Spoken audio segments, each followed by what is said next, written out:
It's it's kind of funny how I'm doing a lot of these videos, and I think that I will find myself trying to connect all my videos into a singular thing so that when I go live, it can be live on more than one platform at a given time rather than trying to jump things from Facebook to YouTube. Unfortunately, if you do a live video on Facebook, I have not yet figured out how to move something like that to another platform or to another page inside Facebook so that more people can see it or more people can appreciate it. The more locations and places that you find these things on, better the better audience you get, and the more exposure. Hopefully, I don't make too much of a fool of myself. I'd hate to be famous on YouTube for some reason that I'd prefer not to. What I'm going to talk about today, I just have a couple minutes or so that I'm going to talk about today. Last time I mentioned things about college football. College football, of course, is just something that really I seem to be getting drawn more and more to because the NFL is kind of bothering me with a lot of the things that they're doing. But watching college football, it is kind of interesting. A lot of those games get a lot more points in them than do NFL games. And for that reason, that's kind of where you might want to go.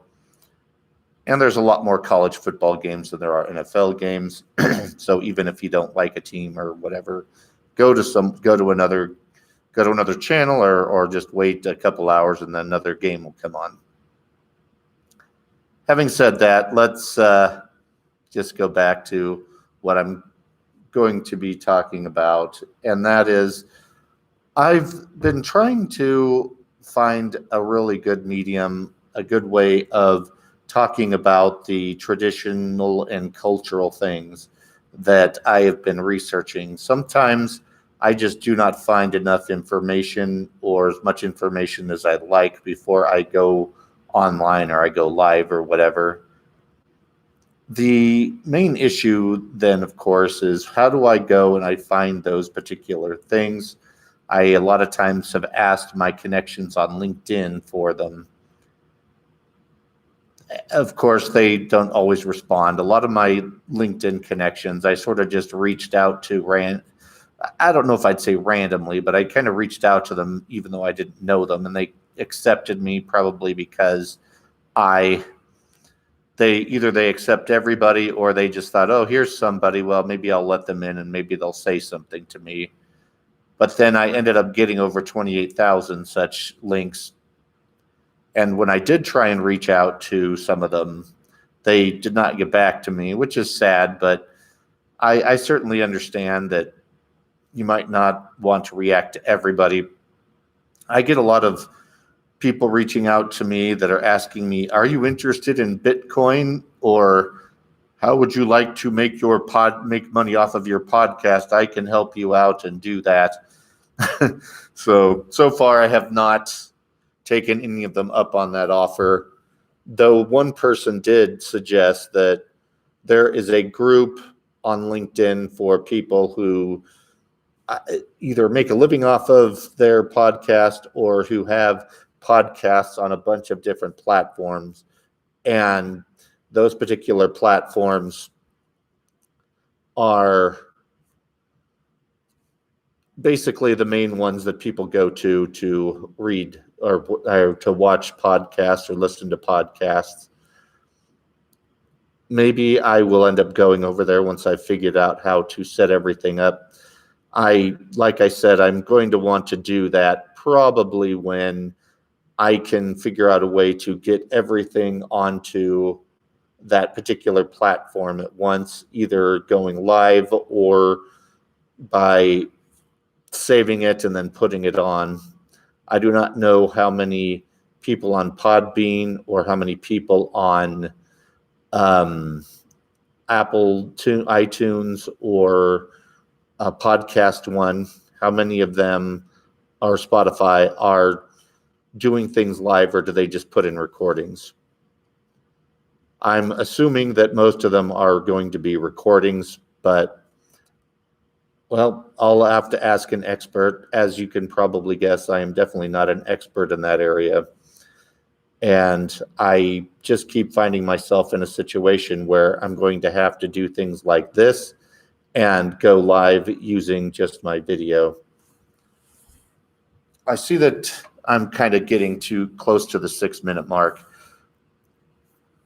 Pretty much what I want to say from here is, on this particular YouTube channel, I am planning on continuing to try and pull up and create or bring out a lot of cultural things that I think are interesting and that I think people should know, because culture should be preserved and culture should be appreciated from all the angles that it comes from. You might find some aspects of culture offensive. I certainly don't, certain things clearly don't appeal to me like they might to someone else.